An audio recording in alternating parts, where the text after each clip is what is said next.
धुंधकारी है। अपनी माँ से कहा, माँ पिताजी धन को कहाँ छोड़ कर गए हैं? धुंधली ने कहा, बेटा सारे बर्तन तूने बेच दिए, सारे तूने वस्त्र बेच दिए, और तो और घर में तूने चोरी कर कर जितना सोना था सब बेच दिया, न जाने कहाँ ले गया। घर में बड़ा पुत्र होता है, घर को धन धान से भर देता है, लेकिन तू कैसा पुत्र है?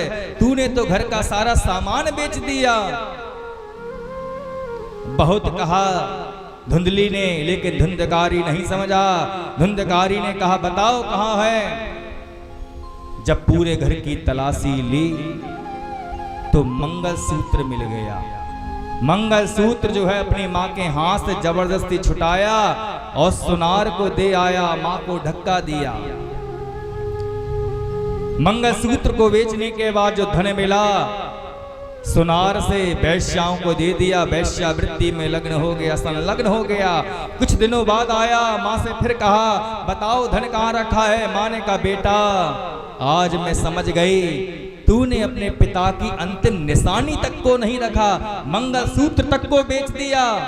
तुझे शर्म है कि बिल्कुल नहीं है, सब शर्म बेच खाई तूने। धर्म तो तेरे अंदर है ही नहीं, ना माता का सम्मान, ना पिता का सम्मान, ना गुरुजनों का सम्मान, अपनों से बड़ों का सम्मान नहीं करता, दान पुण्य कुछ भी नहीं करता। धर्म तो तुझसे बहुत दूर है। आज समझ में आ गया, तूने शर्म भी बेच खाई।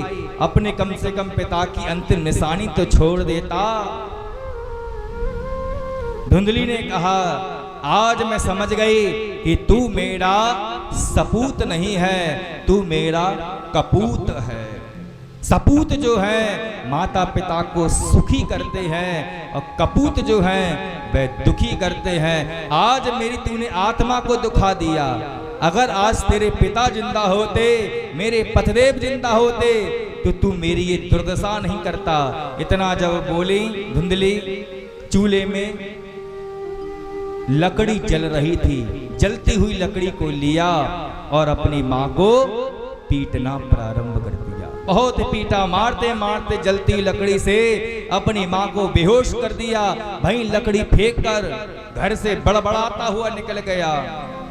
होश जब आया रात में धुंधली के लिए, आज धुंधली अपनी आंखों से ही नहीं अपने हृदय से भी रो रही है। हाय रे मेरा दुर्भाग्य, मेरे पतिदेव ने कभी मुझे उंगली तक नहीं छुआई, कभी मुझे मारा तक नहीं, कभी पीटा नहीं, कभी गाली गलौच नहीं किया, लेकिन ये जो मेरी कपूत है गलौच भी किया और जलती हुई लकड़ी से मारा। हे भगवान, इससे तो मेरे पुत्र ही नहीं होता और अपने इस संतान से पिटने से अच्छा है कि मैं आत्महत्या ही कर लूं। धुंधली घर से बाहर निकली, जैसे तैसे एक कुआं था, कुएं में कूद पड़ी धुंधली और आत्महत्या कर ली धुंधली ने। क्योंकि गोकर्ण जी का सानिध्य प्राप्त नहीं हुआ, गोकर्ण जी का सत्संग प्राप्त नहीं हुआ, तो धुंधली ने तो आत्महत्या कर ली।